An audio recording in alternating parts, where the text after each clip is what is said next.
నమస్తే శ్రీమాస్త్రే నమః శ్రీ కృష్ణాయ నమః।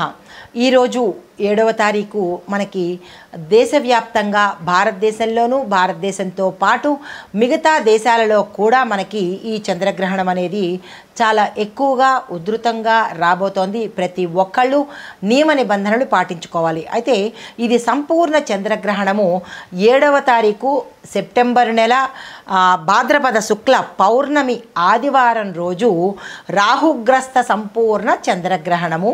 అయితే ఈ గ్రహణము భారతదేశంలో ప్రతి చోట కనబడే అవకాశం కనబడుతోంది।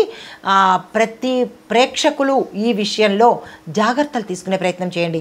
అయితే ఇది ఆదివారం కూడా రావడము మరి ఒక విశేషము, పౌర్ణమి కూడా మరి ఒక విశేషము।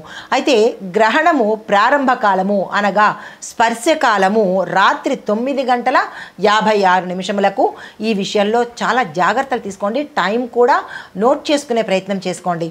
అయితే గ్రహణ మధ్యకాలము రాత్రి 10:59 గ్రహణ మోక్షకాలము అర్ధరాత్రి సమయం దాటిన తర్వాత 1:56 మొత్తము గ్రహణమంతా కలిపి మొదల దగ్గర నుంచి చివరి వరకు 3:30 అంటే 3:30 గంటల పాటు ఈ గ్రహణ సమయం ఏర్పడిపోతుంది। ప్రతి ఒక్కళ్ళు గ్రహణం పట్టినప్పుడు పట్టు స్నానము, విడిచినప్పుడు విడుపు స్నానము తప్పనిసరిగా ఆచరించే ప్రయత్నం చేసుకోండి।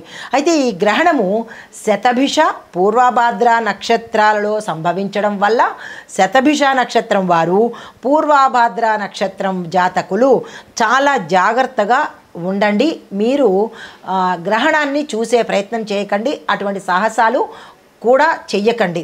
తర్వాత కుంభరాశి వారు మాత్రము ఇంకా ఎక్కువ జాగ్రత్తలు తీసుకోవాలి। ఈ రాశిలో ఉండేవారికి ఈ గ్రహణ శూల అనేది ఏర్పడుతోంది। అయితే నిత్య భోజనము అంటే ఆ రోజు భోజనం కానీ లేదంటే ఆబ్దికాలు కానీ మాసికాలు కానీ వచ్చి ఉంటే కనుక పౌర్ణమికి సంబంధించిన ఆబ్దికాలు మధ్యాహ్నం 1:30 లోపు మీరు పరిసమాప్తం చేసేసుకోండి। 1:30 దాటిన తర్వాత ఎటువంటి ఆ ప్రయత్నాలు చేయకండి। మళ్ళీ లేట్ అయితే కనుక తదుపరికి పెట్టుకునే ప్రయత్నం చేసుకోండి। అయితే ఈరోజు మాత్రము రాత్రిపూట భోజనం చేయకండి। పసిపిల్లలు అంటే 10 ఏళ్ళు లోపు వాళ్ళు, వృద్ధులు 60 దాటిన వాళ్ళు, 70 దాటిన వాళ్ళకి ప్రయత్నం జాగ్రత్తగా చూసుకోండి। ఉండగలిగితే ఉండే ప్రయత్నం చేసుకోండి। అనారోగ్యవంతులు కానీ అతి వృద్ధులు కానీ వాళ్ళకి ఎగ్జంప్షన్ ఉంది, మిగతా వాళ్ళు మాత్రము నియమనిష్టలు పాటించుకోవాల్సిందే।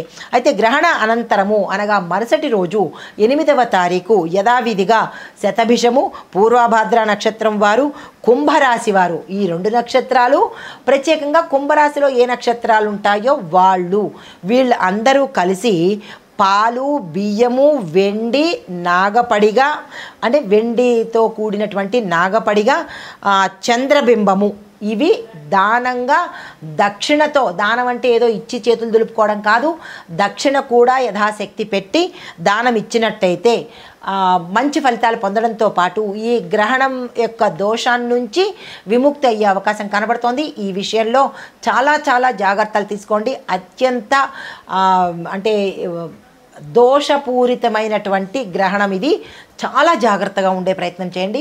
అందరూ ప్రయత్నం చేయండి, అందులోనూ ఈ నక్షత్రం వాళ్ళు మరి కుంభరాశిలో ఉండే నక్షత్రాల వాళ్ళు అత్యంత జాగ్రత్త తీసుకోండి। గర్భిణులు, పిల్లలు ప్రతి ఒక్కళ్ళు కూడా గ్రహణ నియమాలు పాటించుకోండి, దర్భలు వేసుకోండి।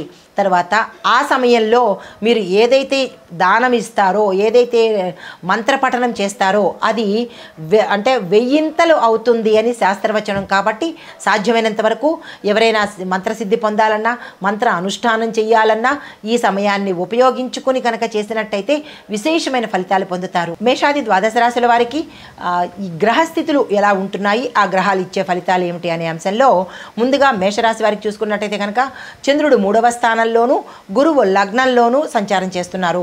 ధైర్యము, సాహసము పెరగడంతో పాటు చిన్న చిన్న యాత్రలు కూడా చేస్తారు। సోదరులకు సహాయ సహకారాలు మీరు అందిస్తారు, వారి దగ్గర నుంచి కూడా పొందే అవకాశం కనబడుతోంది. వ్యాపారంలో కొత్త అవకాశాలు వస్తాయి. ఉద్యోగస్తులకు చాలా అనుకూలంగా ఉండబోతోంది. కొత్త ఆలోచనలు చేసినట్టయితే కనుక అవి విజయవంతమవుతాయి. కుటుంబంలో చక్కని వాతావరణం కనబడుతోంది. అయితే మీకు చెప్పదగిన పరిహారము ఈరోజు ఆంజనేయ స్వామి వారికి బెల్లము, ఉడకపెట్టిన శనగలు ఈ రెండు కనుక ఆలయంలో సమర్పించినట్టయితే జాతకరీత్యా కానీ గోచారరీత్యా కానీ ఇబ్బందులు తొలగిపోయి సానుకూలమైన ఫలితాలు పొందుతారు. తదుపరి రాశి వృషభ రాశి. ఈ రాశి వారికి చంద్రుడు 2వ స్థానంలోనూ, శని భగవానుడు 10వ స్థానంలోనూ సంచారం చేస్తున్నారు. ఈ సంచార ఫలితాలు మీలో కొత్త ఉత్తేజంతో పాటు మంచి ఫలితాలు పొందే అవకాశం కనబడుతోంది. ఈ రోజంతా మీకు ఆర్థిక లాభము, కార్యసిద్ధి, అన్నిటిల్లోనూ కుటుంబంలో ఆనందము, ఏ పని తలపెట్టినా సక్సెస్ అయ్యే అవకాశాలు ఎక్కువ కనబడుతున్నాయి. వ్యాపారంలో శుభవార్తలు వినడము, లాభాల గురించి ఏవైనా డిస్కషన్స్ జరిగినట్టయితే కనుక లాభాలు మీకు వచ్చేటట్టుగా గోచరిస్తోంది. భాగస్వామ్య వ్యాపారాలు లాభాలు తెచ్చిపెడతాయి. గతంలో పెట్టినటువంటి పెట్టుబడులు ఈ సమయంలో మీకు అందుబాటులోకి వస్తాయి. కుటుంబపరంగా చూసుకున్నట్టయితే కనుక శుభకార్యాలకు సంబంధించినటువంటి చర్చలు కానీ డెసిషన్స్ కానీ ఈరోజు తీసుకునే ప్రయత్నం చేస్తారు. పెద్దల యొక్క ఆశీస్సులు సమయానికి లభిస్తాయి. అయితే మీకు చెప్పదగిన పరిహారము శివుడికి పాలు గంధంతో అభిషేకం చేసుకున్నట్టయితే మీ పేరిట మంచి ఫలితాలు పొందే అవకాశం ఉంది. తదుపరి రాశి మిథున రాశి. ఈ రాశి వారి యొక్క గ్రహస్థితులు చూసుకున్నట్టయితే కనుక చంద్రుడు లగ్నంలోను, బుధుడు 4వ స్థానంలో సంచారం చేస్తున్నారు. ఈ సంచార ఫలితాలు మీలో ఆత్మవిశ్వాసం పెరగడంతో పాటు కొత్త పనులు ప్రారంభించడానికి ఇది అత్యంత శుభప్రదమైన సుదినము. అయితే ఉద్యోగంలో గుర్తింపు వస్తుంది. వ్యాపారంలో శుభ సమాచారము అందుకుంటారు. ఆరోగ్యం చాలా చక్కగా ఉండబోతోంది. మీరు ఈరోజు ఏ పని తలపెట్టినా సక్సెస్ అయ్యే అవకాశాలు కనబడుతోంది అన్ని రంగాల వాళ్ళు. మీకు చెప్పదగిన పరిహారము గణపతి ఆలయంలో కానీ లేదా మీ గృహంలో కానీ గణపతికి ప్రత్యేకంగా 5 గరికమాలలు సమర్పించడంతో పాటు మీ యథాశక్తి మోదకాలను కానీ బెల్లాన్ని కానీ నివేదన చేసినట్టయితే కనుక మంచి ఫలితాలు పొందుతారు. తదుపరి రాశి కర్కాటక రాశి. ఈ రాశి వారికి గ్రహస్థితులు చంద్రుడు 12వ స్థానంలోను, కుజుడు 4వ స్థానంలోనూ సంచారం చేస్తున్నారు. ఈ సంచార ఫలితాలు ఖర్చులు పెరగడంతో పాటు మానసిక అశాంతి, మానసిక ఆందోళనతో పాటు విదేశీ సంబంధాల వల్ల కొంతమందికి లాభము, కొంతమందికి నష్టము, కొంతమందికి మిశ్రమ ఫలితాలు వచ్చేటట్టుగా గోచరిస్తోంది. విశ్రాంతి తీసుకోవాల్సిన సమయము, పూజ, ధ్యానము, క్షేత్ర దర్శనము ఇలాంటి వాటి మీద ఈరోజు మీరు ఎక్కువగా సమయాన్ని కేటాయించవలసిన పరిస్థితి. కుటుంబంలో చూసినట్టయితే కనుక కొంత అశాంతి వాతావరణం కనబడుతోంది. సంయమనం పాటించండి. మీకు చెప్పదగిన పరిహారము దుర్గా అమ్మవారి ఆలయ దర్శనం చేసుకుని అక్కడ మీ పేరిట మీ చేత్తో నెయ్యి దీపాన్ని వెలిగించినట్టయితే కనుక కొంత ఉపశమనం కలిగే అవకాశం కనబడుతోంది. తదుపరి రాశి సింహరాశి. ఈ రాశి వారి గ్రహస్థితులు చంద్రుడు 11వ స్థానంలోను, శుక్రుడు లగ్నంలోనూ సంచారం చేస్తున్నారు. ఈ సంచార ఫలితాలు లాభదాయకంగా ఈరోజు ఉండబోతోంది. స్నేహితుల నుంచి సహాయ సహకారాలు సమయానికి అందుబాటులోకి వస్తాయి. వ్యాపారంలో కొత్త ఒప్పందాలు కుదురుతాయి. దాన్ని అందుకునే ప్రయత్నం చేసుకోండి. ఉద్యోగంలో గుర్తింపు, కుటుంబంలో శుభవార్తలు వినడానికి అవకాశం కనబడుతోంది. మీకు చెప్పదగిన పరిహారము రవి గ్రహానికి అనగా సూర్యుడినకు జల అర్పణము అనగా అర్ఘ్యము ఇచ్చుకున్నట్టయితే మంచి ఫలితాలు పొందుతారు. తదుపరి రాశి కన్యారాశి. ఈ రాశి వారి గ్రహస్థితులు చంద్రుడు 10వ స్థానంలోను, బుధుడు లగ్నంలోనూ సంచారం చేస్తున్నారు. ఈ సంచార ఫలితాలు ఉద్యోగంలో గుర్తింపు, పై అధికారుల సహాయ సహకారాలు సమయానికి మీకు అందుబాటులోకి వస్తాయి. వ్యాపారంలో కొత్త అవకాశాలు వస్తాయి. అందుకునే ప్రయత్నం చేయండి. గౌరవం పెరుగుతుంది. కానీ తండ్రి ఆరోగ్యం మీద కుటుంబంలో జాగ్రత్తలు తీసుకునే ప్రయత్నం చేయండి. అయితే మీకు చెప్పదగిన పరిహారము దుర్గా అమ్మవారి ఆలయ దర్శనము తప్పనిసరిగా చేసుకోండి. ఇంకా పూజలు అర్చనలు అనేది అది మీ ఇష్టము. కానీ ఆలయ దర్శనం మాత్రము ఈరోజు విశేషంగా చేసుకోవాల్సిన పరిస్థితి. తదుపరి రాశి తులారాశి. ఈ రాశి వారికి చంద్రుడు 9వ స్థానంలోను, శని భగవానుడు 5వ స్థానంలోనూ సంచారం చేస్తున్నారు. ఈ సంచార ఫలితాలు మీకు ఈరోజు చాలా అదృష్టం కలిసి వస్తుంది. ఏ రంగంలో ఉన్న వాళ్ళకైనా అదృష్టము కలిసి వచ్చే అవకాశం కనబడుతోంది. ధార్మికంగా ఆసక్తి పెరుగుతుంది. ప్రయాణాలు చేస్తారు. క్షేత్ర దర్శనము, ఆలయ దర్శనం కూడా కనబడుతోంది. యాత్రలు అనుకూలంగా ఉంటుంది. అయితే విద్యార్థులకు చూసుకున్నట్టయితే కనుక మంచి ఫలితాలు మీరు ఏ రంగంలో చదువుతున్న వాళ్ళైనా సరే మంచి ఫలితాలు మీరు సొంతం చేసుకుంటారు. పెద్దల యొక్క ఆశీస్సులు సమయానికి అందుబాటులోకి వస్తుంది. మీకు చెప్పదగిన పరిహారము శని భగవానుడికి నువ్వుల నూనె దీపం మీ చేత్తో మీరు పెట్టడము, శని భగవానుడికి నువ్వుల అభిషేకం చేసుకున్నట్టయితే మంచి ఫలితాలు పొందుతారు. తదుపరి రాశి వృశ్చిక రాశి. ఈ రాశి వారి యొక్క గ్రహస్థితులు చంద్రుడు 8వ స్థానంలోను, కుజుడు 11వ స్థానంలోనూ సంచారం చేస్తున్నారు. ఈ సంచార ఫలితాలు అనుకోని మార్పులు, అది ఏ రంగంలో ఉన్న వాళ్ళకైనా ఇళ్ళ దగ్గర నుంచి ప్రతి రంగంలో ఉన్న వాళ్ళకి ఈరోజు కొన్ని మార్పులు జరగబోతున్నాయి. అవి మీకు ఆశ్చర్యానికి గురి చేస్తాయి. రహస్య విషయాలు బయటపడే అవకాశం కనబడుతోంది. తర్వాత ఆరోగ్యం మీద అత్యంత శ్రద్ధ పెట్టండి. అనారోగ్య సూచనలు చాలా చాలా ఎక్కువగా కనబడుతున్నాయి. ఆర్థిక విషయాల్లో జాగ్రత్తలు వహించండి. పెట్టుబడులకు దూరంగా ఉండండి. శాంతి కోసం ప్రార్థన చేయండి. మనశ్శాంతి లోపించడము, ఆందోళన, మనోవ్యాకులత ఎక్కువగా కనబడుతున్నది. అయితే మీకు చెప్పదగిన పరిహారము, సుబ్రహ్మణ్యేశ్వర స్వామి వారికి పాలను అభిషేకం మీ పేరిట చేయించుకున్నట్టయితే కనుక మంచి ఫలితాలు పొందుతారు. తదుపరి రాశి ధనస్సు రాశి. ఈ రాశి వారికి గ్రహస్థితులు చంద్రుడు 7వ స్థానంలోను, గురుడు 5వ స్థానంలో సంచారం చేస్తున్నారు. ఈ సంచార ఫలితాలు దంపతుల మధ్య సఖ్యత, వ్యాపారంలో భాగస్వామ్యంలో లాభాలు వచ్చే అవకాశం కనబడుతోంది. కొత్త ఒప్పందాలు సక్సెస్ అవుతాయి. ఒప్పందాలు ఏర్పాటు చేసుకోండి. కుటుంబంలో ఆనందము, ఉద్యోగంలో మద్దతు లభిస్తుంది.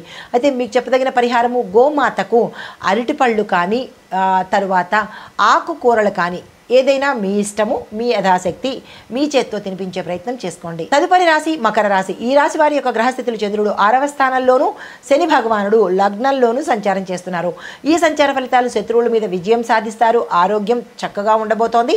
ఉద్యోగంలో విజయాలు, వ్యాపారంలో లాభాలు, మీరు ఎక్కడ ఉంటే అక్కడ మంచి విశేషమైన లాభాలు పొందే అవకాశం కనబడుతోంది. ఏ స్థాయికి సంబంధించిన వాళ్ళకి ఆ స్థాయిలో ఈరోజు సక్సెస్ఫుల్ డే అని చెప్పచ్చు. న్యాయపరమైన విషయాలు మీకు అనుకూలంగా ఈరోజు తీర్పు రాబోతోంది.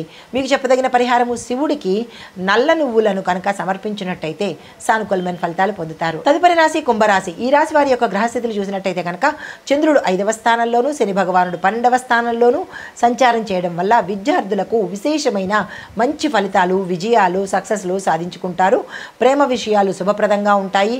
సృజనాత్మకమైన పనులు విజయవంతమవుతాయి. కుటుంబంలో అన్యోన్యంగా ఉండబోతోంది. సంతానం పట్ల కొంచెం శ్రద్ధ వహించండి. కొత్త అవకాశాలు వచ్చే దిశ కనబడుతోంది. ఆ విషయంగా ప్రయత్నం చేసుకోండి. మీకు చెప్పదగిన పరిహారము, గణపతికి అర్చన చేయడం కానీ లేదా అంటే ఏదైనా కొత్త వస్త్రాన్ని స్వామివారికి సమర్పించడం కానీ చేసినట్టయితే కనుక మంచి ఫలితాలు పొందుతారు. తదుపరి రాశి మీనరాశి. ఈ రాశి వారి యొక్క గ్రహస్థితులు చంద్రుడు 4వ స్థానంలోను, గురువు 3వ స్థానంలో సంచారం చేస్తున్నారు. ఈ సంచార ఫలితాలు కుటుంబంలో సంతోషం ఉండబోతోంది. వాహన కొనుగోలు, భూమి, గృహము ఈ మూడిట్లో ఏదైనా కొనుక్కోవచ్చు. లేదా కొంతమంది ఈ మూడు కూడా కొనుక్కునే అవకాశాలు ఎక్కువగా కనబడుతున్నాయి. తల్లి ఆరోగ్యం గతంలో కన్నా మెరుగుపడే అవకాశం ఉంది.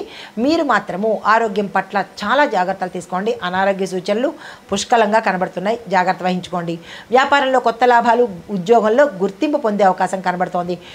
మీకు చెప్పదగిన పరిహారము, విష్ణు సంబంధిత ఆలయ దర్శనం చేసుకుని అక్కడ మీ పేరిట తులసి మాలను కనుక స్వామివారికి సమర్పించినట్టయితే కనుక విశేషమైన ఫలితాలు పొందొచ్చు. ఇది మేషాది ద్వాదశ రాశుల వారికి చెప్పదగిన గోచార రీత్యా, గ్రహరీత్యా ఫలితాలు, ప్రభావాలు. నమస్తే.